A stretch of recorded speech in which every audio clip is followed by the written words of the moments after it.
the intro music. Yeah! Woohoo!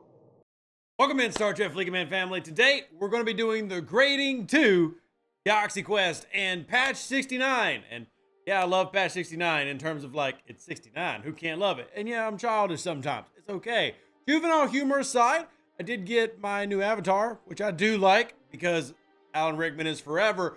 But we do need to have a serious conversation about this month as a whole. Now, for those curious, I have made some addendums, some changes, etc. to the survey this time around. I think y'all will like a lot of the changes. We'll see, I guess, the end. And in fact, if you want to, feel free to comment down below what you think. Like, if you think some of the improvements are good, if you want to make more changes, I do try to follow with about 200-300 people we send this out to prior, let them get an idea and see if we need to make some alterations. But you're more than welcome to say the same. And also, for those always asking where the survey is, it's in the description and it's in the comments of the video, and I'll post it on Discord afterwards as well. Let's go ahead and get with it. We're going to go to the officers first. Remember, if you're not sure how to do this, I'm going to do it very generically to begin with. I don't give my opinion until the very end.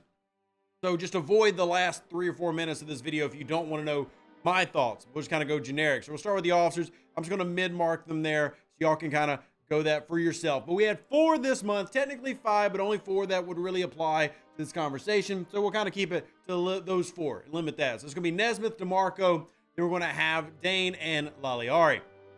So if we come down to the very bottom, many of you probably have unlocked maybe 1 or 2 of them. I have Dane, and that's it. I don't have any of the others so far. But in terms of how they worked and how they apply, I thought they're really good. You do have this impulse speed boost at the very bottom, which I like. I'll be honest, I'm using him on my NSCA protector for the loot bonus, but he is a very niche officer, but applicable to everybody below decks. The big question is going to be long-term sourcing, which has kind of been an issue with a lot of officers in the past. We've had mixed results with the officer sourcing being good. And you had the Omega efficiency, and then the one down here for the Apex barrier and wave defense, which I think a lot of players will like if they're able to obtain her. You get Jason Nesmith, which is the big one that most of you are going after in the SLB, which had the never give up with shield mitigation right there, and then never surrender. So I would say a good officer. We've seen him get used in a couple different variety of ways.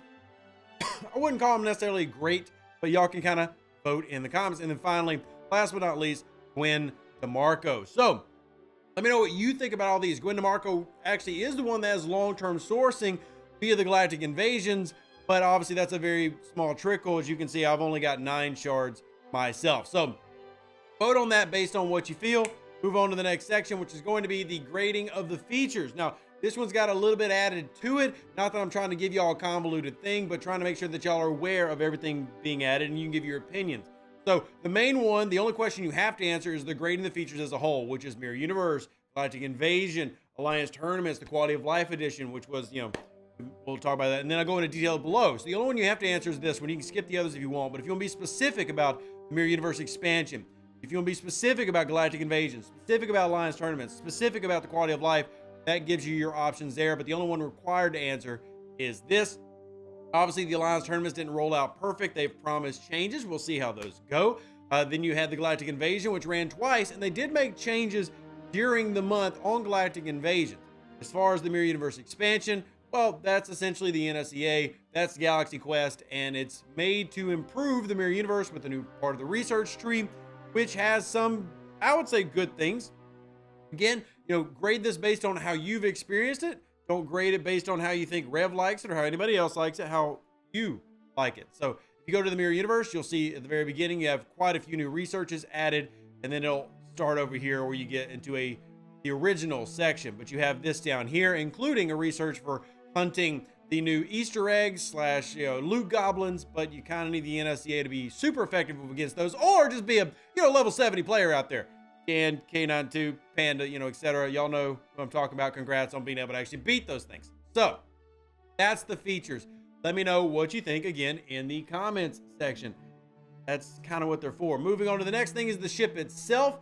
I personally loved Galaxy Quest. Like, I loved it as a kid growing up. It was a movie I always enjoyed. And because of that, I am not one of the people who disliked having Galaxy Quest in the game. And to be clear, this is not a vote for things that you dislike because you don't like Galaxy Quest in a Star Trek game. I completely think that is a relevant opinion. It is a completely legitimate take to have. But at the end of the day, it was coming whether we wanted it to or not. Nothing was going to stop it. So then it comes down to, well, is it good? Here's my opinion of the ship. Whether you like Galaxy Quest or not, this is essentially the NX-01 for Mirror Universe. What I mean by that is, this takes the Mirror Universe, which is a ridiculous grind, tons of hopping around systems. For me, not an enjoyable feature. Again, not trying to be biased, just saying literally what y'all have said as players, because this is what people voted the Mirror Universe. Mirror Universe as a feature has been gotten a D both times it came out. So clearly the player base that is in my community didn't enjoy it as well. This takes that loop and turns it into essentially I'd say a 15-minute a week loop. How does it do that? Because with this, you can mine Trillium A and mine Trillium D. There's 2 different trips, send them out on each node, take you about 5 minutes each time, mine what you need to do, and then the third 5-minute run is you need to go out and actually hit Omega Trillium hostiles. It has taken the Mirror Universe into basically needing maximum 5 systems, and now you'll never need to do anything else, for the most part. So it took a very convoluted loop and made it into if you bought the ship, you're done.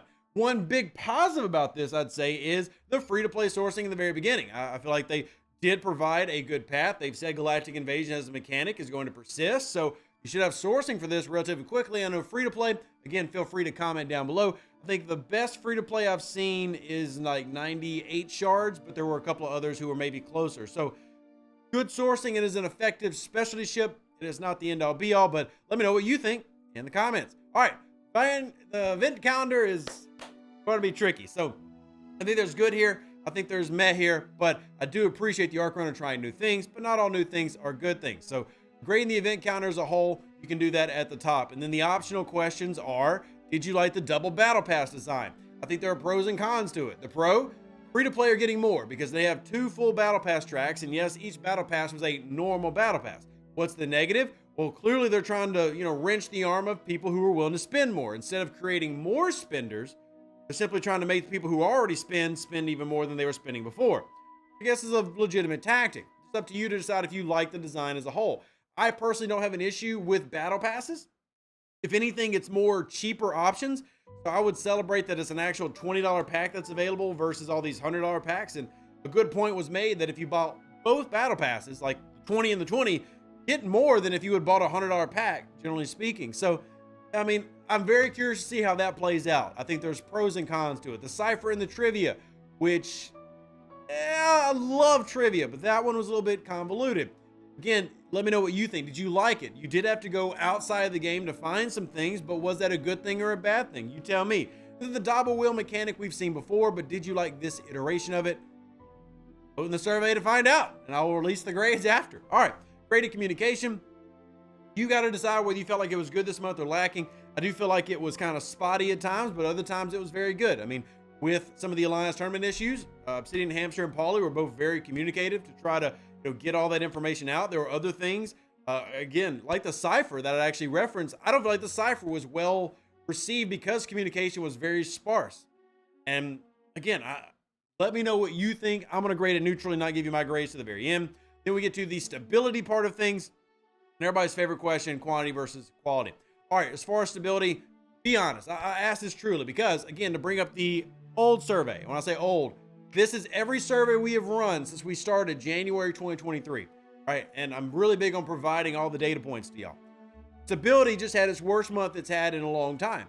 After the Unity upgrade, stability had stabilized and had been pretty good. Well, it's kind of started to drop off again, at least if that is cognizant. It's only 1 month. If that is indicative of what the future holds, well, we need to know that so we can make sure we tell them. So make sure you comment that down below. So those are all of the options. And then I added one thing here at the end, which I'll go ahead and just click that. I forgot to mark that as must have, so I'll fix that. But right here, I added this, the history of the grades. Now, I don't know why I didn't do this earlier. I really don't, so apologize to all of you players who have asked for it, and I give it to you, but honestly, this was just such an easy thing to do. Why did I not do it before? But I've now included at the very end of the survey all of the grades from the previous month, and we'll continue to do that. So that way you can see for yourself where it's at. If you need specific about comments and stuff, well, that's where I'm going to have to ask you to join the Discord. I know not everybody uses Discord. I'm sorry if you don't, but if you want to get more specific, that's where all of us and the volunteers are. So I'm going to clear the form, and I'm going to give you my thoughts on this particular month. So I'm just going to do it as I would. I'm Ops 53 on the main account. I am US server officers. So I'll be honest, I think the officers were really good this month. I think they all have good abilities. They're not all super niche and only do one thing. I think that's a quality way to approach officers. I would even argue that there are must-haves. You know, Dane really does help with your Omega Tralium grinding and the impulse speed, and he's a rare. So I would say officers as a whole were a B in terms of just grading them on their abilities, right? Like, I get it, and everybody likes Galaxy Quest, and that's fine. And if you want to grade based on that curve, that's your prerogative. But I think as officers, they're good, but sourcing, again, kind of a problem for me. Moving on to the next part with the features as a whole. I'm actually going to work from the bottom to the top here. Quality of life improvement, I love it. I just feel like it's not a lot, right? It was a little small thing. I do love the sliders. It's a fantastic improvement, but I need more. Alliance tournaments is DOA, and I'm only going to give it a D. One, for DOA, and two, because they promised to make adjustments, and we'll have to see what those adjustments look like. But I feel like it was dead when it came out, and a lot of players felt the same, and I'm not going to hold back on that. I will say that it has potential, and the idea, almost everybody universally agrees, is a fantastic idea. Just got to get implemented the right way. Galactic Invasions, I'm a little bit more kind to. The people who are probably going to be the most negative about this are actually higher levels. Some of the Fatu crave marks they had to grind for were really high. I honestly think Galactic Invasion is a solid C mechanic. Again, it's a great idea. I love the idea of a PvE version of incursions. The rewards are pretty solid. Honestly, Gwenda Marco's part of the sourcing. This ship's part of the sourcing. I just think it needs some more tweaking, but I would argue that it's more good than bad. I would argue it's a lot more good than bad. Mirror Universe expansion, if that applied to you, it's pretty good. NA, if it doesn't, like if you didn't buy the NSA Protector, you're under level 40, you can just say no.